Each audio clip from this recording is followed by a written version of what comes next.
We started day 4 with a few concerns over weather. It's possible that some of the higher passes on our route will be closed today due to snow. As we ride out of Ouray, I'm thinking that I will come back here and spend some time to explore more. Here we go, leaving Ouray, Colorado, headed to Breckenridge, Colorado. It is day 4, June 4th. Not a lot of stops today, but lots of scenery.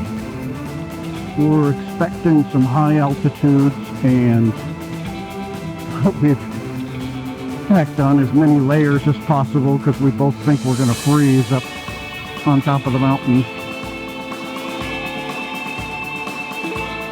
Pushing our weather concerns until this afternoon, we enjoyed a nice morning riding out of the box canyon that Ouray sits in, through the rolling wooded hills.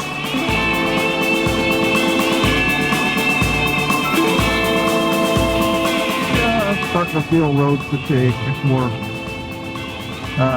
you get accustomed to being on the road all day. But yesterday I felt great. And then last night I didn't sleep very well. Probably didn't get to sleep until after midnight. And internal alarm woke me up promptly at 4. So today might be my day 4 slump. Just a little bit delayed.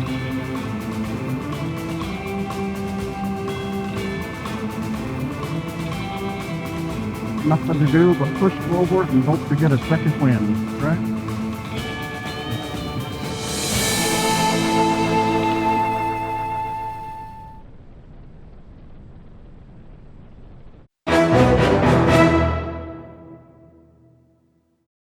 She got a check engine light that wouldn't go off.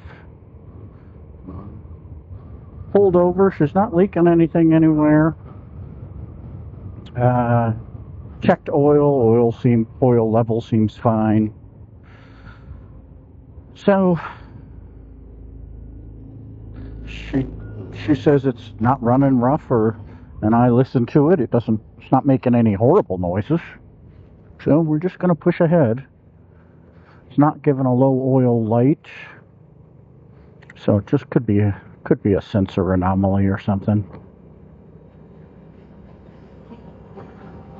Well, keep an eye on it. We'll baby it a little.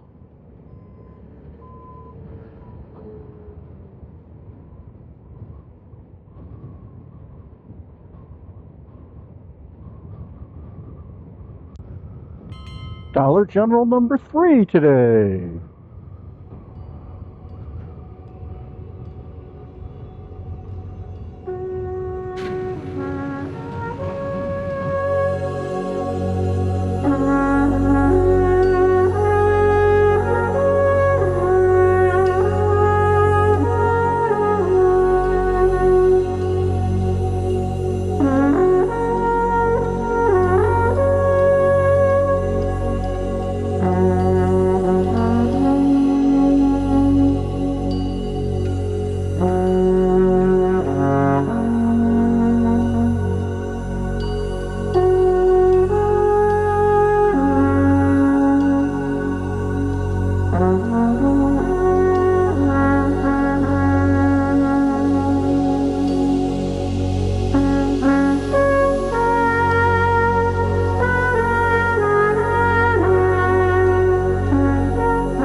The Grande Mesa National Forest and Scenic Byway winds 63 miles through the evergreen forests and Plateau Creek Canyon. The byway traverses Grande Mesa, the most extensive flat-top mountain on Earth. The roads were so good in Grande Mesa that I couldn't help but get off them and give us a little off-road challenge. It was a perfectly good road. Right about now, Valerie's wondering why she agreed to come on this trip with me. Lots of snow up here. We're at 10,700 feet. And its temperature dropped 20 degrees. It's chilly up here.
The scenic byway dead-ended into Interstate 70, so we hopped on and dodged trucks for a while. Highway riding can work up quite an appetite.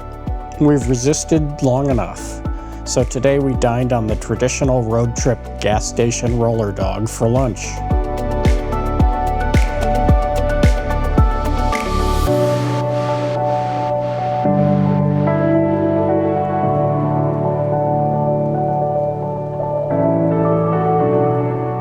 We were able to parallel Interstate 70 while staying mostly on back roads, except for a short bit before our exit in Glenwood Springs, Colorado.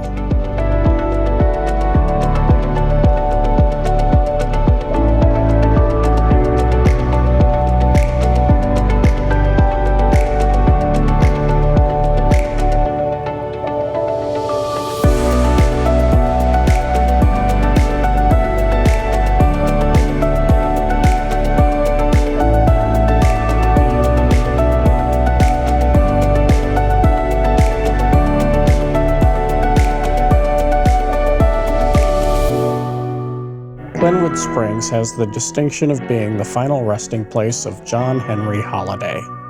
That's right, the Doc Holliday of Tombstone fame. We stopped and paid our respects.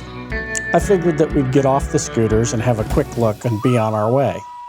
What I didn't know was that Doc Holliday's grave was at the end of a mile-long hike up a very steep hill. It was hot. Valerie and I looked at each other and asked, "Do we really want to do this?" The only thing I could think of to say was, "I'm your Huckleberry." So up we went. After leaving Glenwood Springs, it's about a 50-mile ride straight up Highway 82 to Aspen, Colorado. Where are we gonna go? I'll tell you where. Someplace warm. A place where the beer flows like wine. Where beautiful women instinctively flock like the salmon of Capistrano. I'm talking about a little place called Aspen. On the other side of Aspen, we got off the highway to start the climb up to Independence Pass. There's a good deer. The ride up Independence Pass is some of the best riding of the trip so far. Narrow, winding mountain roads with almost zero traffic and snow-covered peaks showing us what is to come.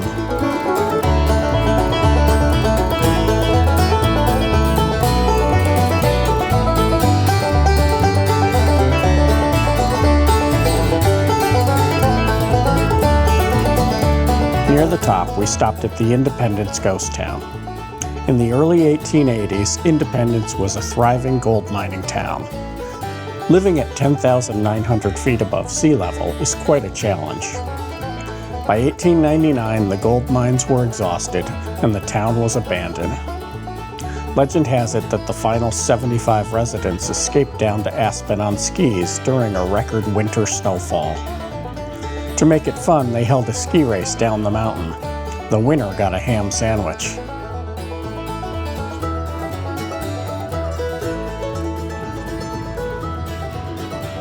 This is the top of Independence Pass. Independence Pass sits on the Continental Divide at 12,096 feet above sea level. It was a chilly 30 degrees Fahrenheit up there, so we had fun taking pictures with the sign and quickly headed down the other side of the mountain before we froze our asses off.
We rewarded our achievement with a beer at the Legendary Silver Dollar Saloon in Leadville, Colorado. The Silver Dollar's been a gathering place since 1879 for locals, outlaws, and legends. It was a favorite of Doc Holliday, Molly Brown, Oscar Wilde, and now us.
The temperature was dropping quickly, even at lower altitudes.